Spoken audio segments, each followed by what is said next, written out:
Okay, third take. Third time's the charm, right? I labeled this sermon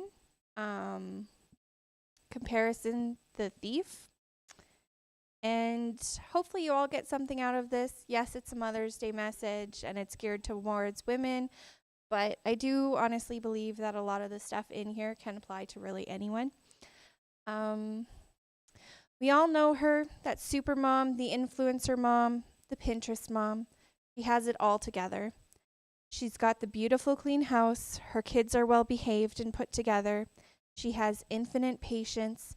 She's fit and healthy and beautiful, has an abundance of energy to play with her kids, volunteers on the PTA and at her church. She cooks and bakes like a Michelin star chef. The list goes on and on. You can't help but hold yourself up to her and see yourself as less than. Why is my house a mess? I am not as healthy as her. She spends time with her kids and never needs a break.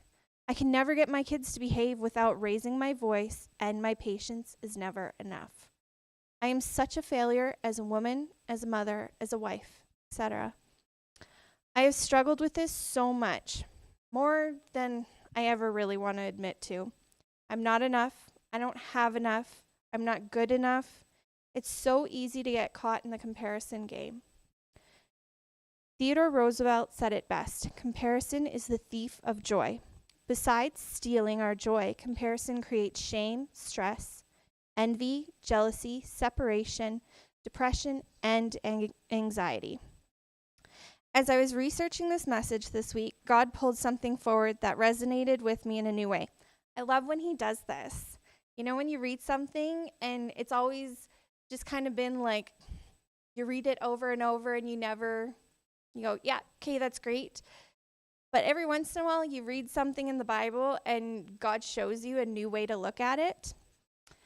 In my reading, he brought the beginning of Genesis in the Garden of Eden when Satan was tempting Eve. He used the comparison lie on her.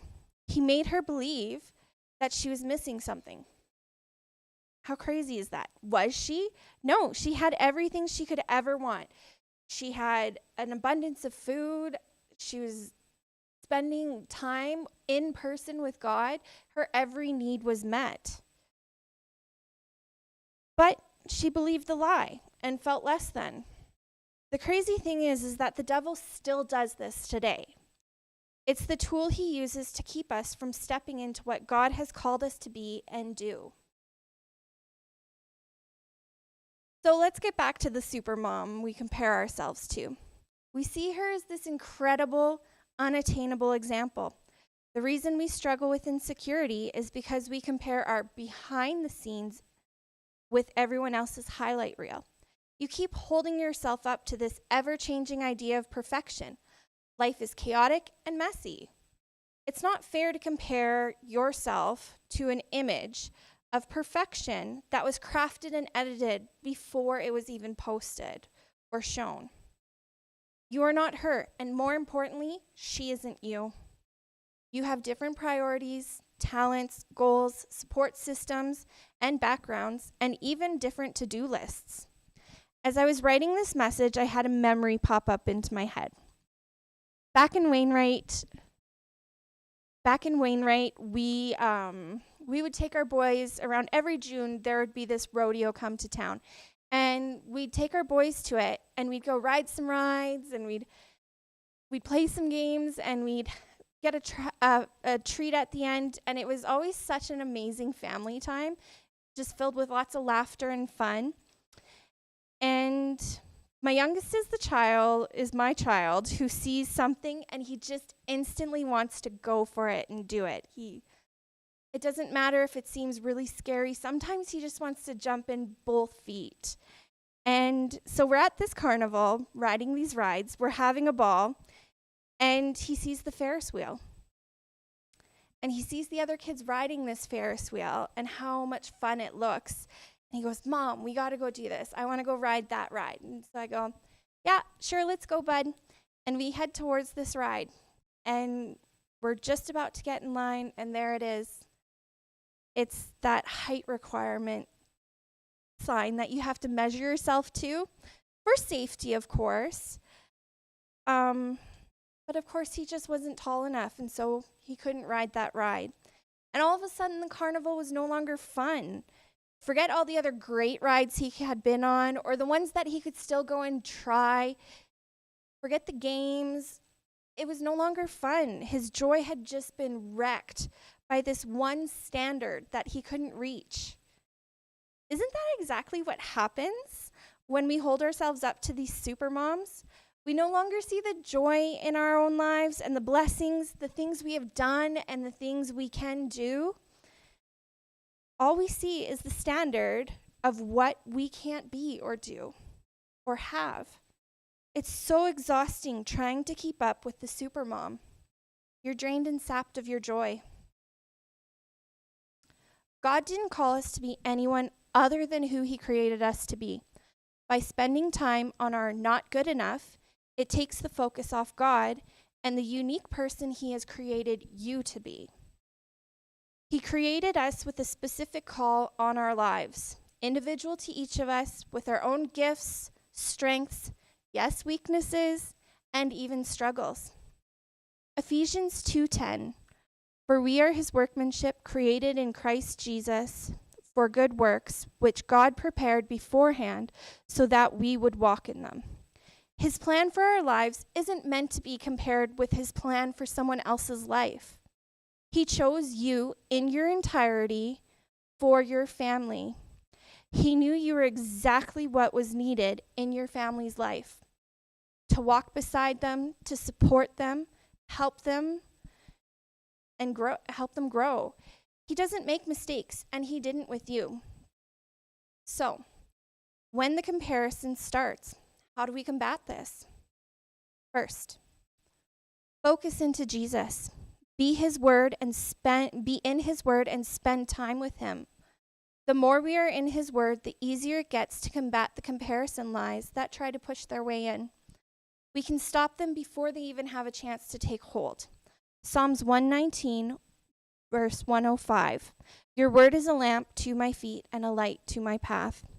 Just as our kids look to us for help and support in the things they can't do, we need to look to Jesus and ask him to do what only he can do in our lives. God longs to spend time with you and reveal what he has just for you. Practice gratitude. This usually goes hand in hand with focusing on Jesus. Think about it. If you are so focused on what God is doing in your life, the things he's blessed you with, how he loves you, who he's created you to be, you stop seeing the super mom and what she's been doing and what she's capable of doing. And you become grateful for what God has given you and called you to do. And then finally, connect with other moms, genuinely and authentically, completely yourself, your chaotic and messy self. Why is this important? You will come to find that every other mother is exactly like you, gifted in different ways than you, but also weak in other areas where you have been given gifts. This way, we stop putting each other on a pedestal and form genuine support systems. Only once we drop these curated images of what we want people to see do we find true friendships. I have this friend, and we have this thing that we do, and it's so funny. As soon as you drop all pretense and you just try to be 100% authentically yourself, just the amazing things that God brings into your life through these friendships. And so I have this friend, and we do this funny thing where if we're having a week, we'll message each other and we'll just kind of check in and we'll go, hey, how you doing? Sometimes it's, how you feeling? How's your energy? Has the full moon affected you as much as it's affected my kids? You know, things like that. And sometimes it's even just an image. We'll take a picture and we'll be like, yeah, I managed to do my dishes today, but here's my living room and the disaster that it is. And it makes you feel a little better and a little more connected to another human because you've stopped putting each other on a pedestal.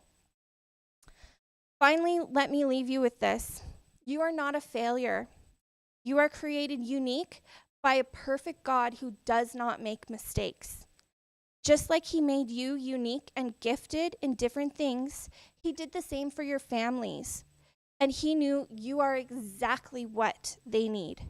Yes, we may not always get it right, but the more you connect to him, the more you become exactly who he called you to be, and you find joy in being completely and authentically who he created you to be, it all just gets a lot easier. Happy Mother's Day.